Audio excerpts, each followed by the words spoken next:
納指啊，尋晚啊係一個低開高走嘅一個走勢啊，微微係下跌0.09%，呢個跌幅我認為係係尋日嘅呢一個係係一個低開高走嘅一個走勢啊。盤中其實我睇納指其實尋日嘅一個走勢其實會係好驚險嘅，係啊，因為盤中一度有一個盤前有個跳水，而家又收翻，然之後盤中有個跳水，但係又收翻，咁係出咗咩消息啊？咁特朗普啊喺呢一個首先就係尋日嘅一個就業數據係好預期嘅呢一點。咁第二個就係盤中呢一個美又有一啲新嘅一啲利好嘅消息，話我睇最新消息話好似係本週就係週末有望達成一個協議有個草案所以市場又係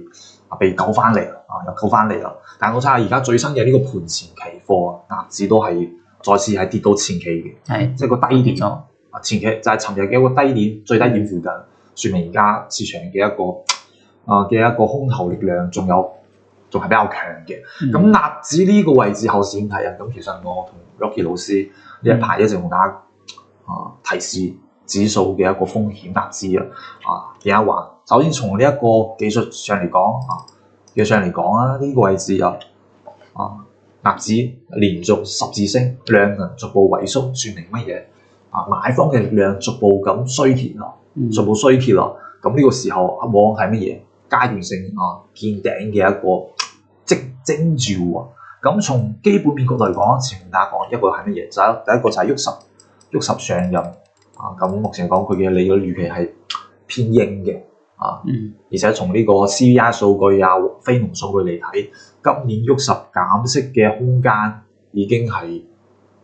從呢個數據上嚟講係睇唔到嘅，甚至乎12月份而家最新概率12月份加息概率有 40%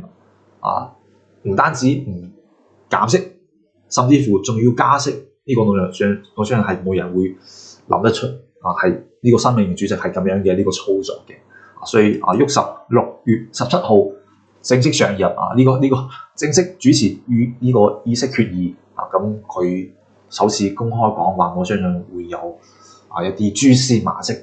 我哋去捕捉嘅呢個我哋跟蹤。咁第二個就係下個禮拜 SpaceX 要上市啦對市場嚟講而家係咩融資750億美元嘅一個資金，對市場嘅流動性嚟講，佢係一個比較大嘅一個抽血。而且唔單止係乜嘢，近排呢一個 Google 佢都融資係800億，而且呢個 Google 話乜嘢？呢個市場嘅認購情緒太好啦，仲追加咗50億美元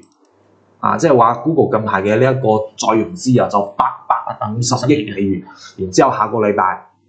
呢一個 SpaceX 750億然之後再過冇幾耐秋季嘅時候呢一個 OpenAI Anthropic呢個兩個加埋起嚟差唔多都係千億以上嘅呢一個融資嘅一個水平所以對呢個科技股納指高再上科技股咧，會係一個非常之大嘅流動性嘅一個抽血咁呢個時候納指喺資金嘅一個衰竭嘅背景之下，呢個位置我傾向於仲係延續弱勢嘅概率偏大。亦都同大家講呢一排就咩嘢？你指數升，你個股你唔跟住升嘅，除非你係買半導體，但係呢個指數跌一定輸唔到你份嘅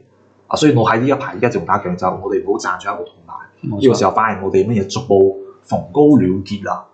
嘅一個好嘅時機。呢個時候真係要買嘅話就太遲啦，